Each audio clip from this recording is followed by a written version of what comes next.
வேளையில் எந்தெந்த பரிவர்த்தனைக்கு உங்களிடம் கட்டணம் பெறப்படும் என்பதை பார்க்கலாம்.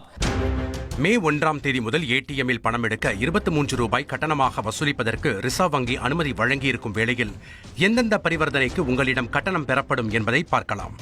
நீங்கள் ஏடிஎம்மில் பணம் எடுப்பதற்கும் பிற சேவைகளை பெறுவதற்கும் வங்கிகள் உங்களிடம் கட்டணம் வசூலிக்கிறது என்பது உங்களுக்கு தெரியுமா? இந்த கேள்வி ஆச்சரியமளிக்கலாம்.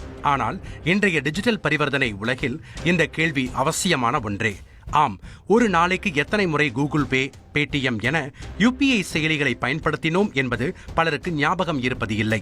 அதுபோல் மாதம் எத்தனை முறை ஏடிஎம்மை பயன்படுத்தினோம் என்பதை மறந்திருந்தால் மறக்காமல் வங்கிகள் உங்களிடம் கட்டணத்தை வசூலித்திருக்கும். இப்போது நடைமுறையில் இருக்கும் ரிசர்வ் வங்கி விதிப்படி வங்கிகள் எப்படி ஏடிஎம் பயன்பாட்டுக்கு கட்டணம் வசூலிக்கின்றன என்பதை பார்க்கலாம். உங்கள் வங்கி ஏடிஎம் அட்டையை கொண்டு நீங்க கணக்கு வைத்திருக்கும் வங்கியின் ஏடிஎம்மில் 5 பரிவர்த்தனைகளை கட்டணம் இல்லாமல் பெறலாம்.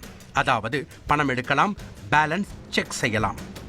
பிற வங்கி ஏடிஎம்களில் மெட்ரோ அல்லாத நகரங்களில் 5 முறையும், மெட்ரோ நகரங்களிலும் 3 முறையும் கட்டணம் இல்லாமல் இந்த சேவையை பெறலாம். இதற்கு மேல் நீங்கள் ஏடிஎம் கார்டை பயன்படுத்தினால் கட்டணம் வசூலிக்கப்பட விதி அனுமதிக்கிறது. அதாவது நிர்ணயம் செய்யப்பட்ட இந்த இலக்கை தாண்டி ஏடிஎம்மில் பணம் எடுக்கும் போது கட்டணம் செலுத்த வேண்டும். அதாவது இன்டர்சேஞ்ச் ஃபீஸ்.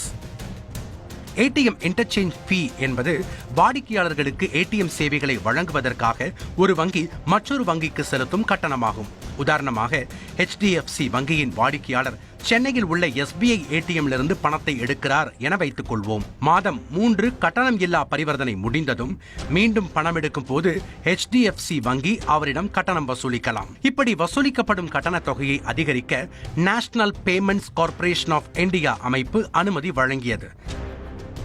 அதாவது நிர்ணயம் செய்யப்பட்ட வரம்பை தாண்டி ஏடிஎம்மில் பணம் எடுக்கும் போது வசூலிக்கப்படும் இன்டர்சேஞ்ச் ஃபீஸை 17 ரூபாயிலிருந்து 19 ரூபாயாக உயர்த்தியது. அதுவே வங்கி இருப்பு தெரிந்து கொள்ளவும், மினி ஸ்டேட்மெண்ட்ஸ் எடுக்கவும் ஏடிஎம் கார்டை பயன்படுத்தும் போது வசூலிக்கப்படும் கட்டணத்தை 6 ரூபாயில் இருந்து 7 ரூபாயாக உயர்த்தியது. இதுபோக இந்த கட்டணத்திற்கு ஜிஎஸ்டி வரியும் வசூலிக்கப்படுகிறது. இப்போது அதிகபட்சமாக 21 ரூபாய் வரையில் கட்டணமாக வசூலிக்கப்படுகிறது. இந்த கட்டணத்தை 23 ரூபாய் வரை வசூலித்துக் கொள்ள ரிசர்வ் வங்கி அனுமதி வழங்கி இருக்கிறது. தொழில்நுட்ப கோளாறு காரணமாக பணம் எடுக்க முடியாத சூழல் ஏற்பட்டாலும், கம்யூனிகேஷன் எரர்ஸ், பணம் இல்லாது போதல் உள்ளிட்ட பிரச்சனை ஏற்பட்டால் எந்த கட்டணமும் வசூலிக்க கூடாது என ரிசர்வ் வங்கி தெரிவித்திருக்கிறது. இந்த கட்டண உயர்வு மே 1ஆம் தேதி முதல் அமலுக்கு வருகிறது. இப்படியே முழுவதும் 23 ரூபாய் கட்டணமாக வசூலிக்கப்படுமா என்றால் அது சம்பந்தப்பட்ட வங்கியின் முடிவை சார்ந்தது. அவை உயர்த்தலாம், உயர்த்தாமலும் இருக்கலாம். 2025 ஜனவரி இறுதி நிலவரம்படி நாடு முழுவதும் மொத்தம் 2.57 லட்சம் ஏடிஎம்கள் செயல்படுவதாக ரிசர்வ் வங்கி தெரிவித்திருக்கிறது.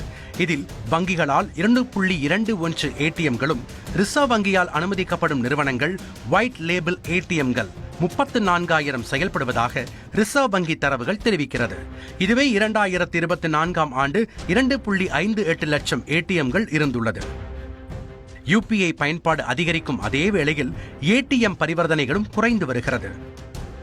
2023 ஜனவரியில் 57 கோடி ரூபாயாக இருந்த பரிவர்த்தனை 2024 ஜனவரியில் 52.72 கோடி ரூபாயாகவும், 2025 ஜனவரியில் 48.83 கோடி ரூபாயாகவும் சரிந்துள்ளது. இந்த சூழலில் நாட்டில் ஏடிஎம் தொழில்துறை வளர்ச்சியடையவில்லை என தொழில் சார்ந்தோர் தரப்பில் தெரிவிக்கப்பட்டது. அதே வேளையில் ஏடிஎம் பராமரிப்பு, ஆபரேட்டிங் செலவு மட்டும் அதிகரித்த வண்ணம் இருப்பதாகவும், சேவை கட்டணத்தை உயர்த்த தொடர்ந்து ஒயிட் லேபிள் ஏடிஎம் நிறுவனங்களால் கோரிக்கை விடுக்கப்பட்டது. இதன் தொடர்ச்சியாக கட்டண உயர்வு அறிவிக்கப்பட்டிருக்கிறது.